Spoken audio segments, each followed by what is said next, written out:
Chamo agora o professor Samuel Feldberg com as principais notícias da política israelense da última semana. Olá, eu sou o professor Samuel Feldberg com as notícias de Israel desta semana.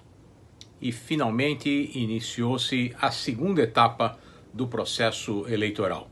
O presidente Rivlin, apesar de ter dito que muito a contragosto, nomeou Benjamin Netanyahu para tentar formar um novo governo. É verdade que Netanyahu teve 30 votos para a Knesset, portanto, o maior partido no resultado dessas eleições, mas, por um lado, é pouco provável que consiga juntar os 61 votos necessários para formar um governo. Por outro lado, incomoda o presidente que tenha se iniciado o julgamento de Netanyahu e, se ele conseguir formar um governo, eventualmente terá votos suficientes também para interferir no processo judicial. Começa agora o período de 28 dias que Netanyahu tem para tentar angariar parceiros para a formação de um governo. E nesse processo não faltam fofocas. Gideon Sa'ar, que saiu do Likud para formar um novo partido, não teve o sucesso que esperava e agora é um dos fiéis da balança. O outro é Naftali Bennett, que já foi ministro da Defesa de Netanyahu e agora espera que lhe prometam mundos e fundos para voltar a apoiar o Likud na formação de um governo. E o outro fiel da balança foi o surpreendente partido Ra'am, a dissidência do Partido Unificado Árabe, que agora, se for composto com Naftali Bennett e eventualmente alguns dissidentes de outro partido, pode eventualmente ser o responsável pela formação de um governo com Netanyahu como líder. Vamos nos lembrar que no último processo eleitoral, no momento final desse processo, Benny Gantz decidiu se separar de Lapid e ajudar Netanyahu a formar um governo. Deu no que deu.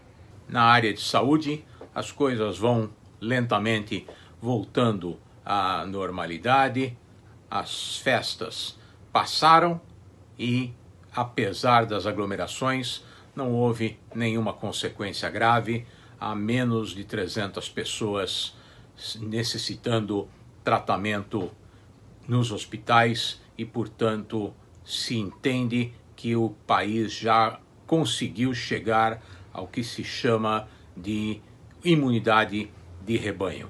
Os aeroportos foram abertos para os parentes de israelenses que queiram vir a Israel e lentamente já se cogita liberar totalmente o espaço aéreo, as atividades voltaram ao normal, restaurantes e bares estão funcionando e todos aqueles que têm o passaporte verde se sentem hoje bem mais seguros.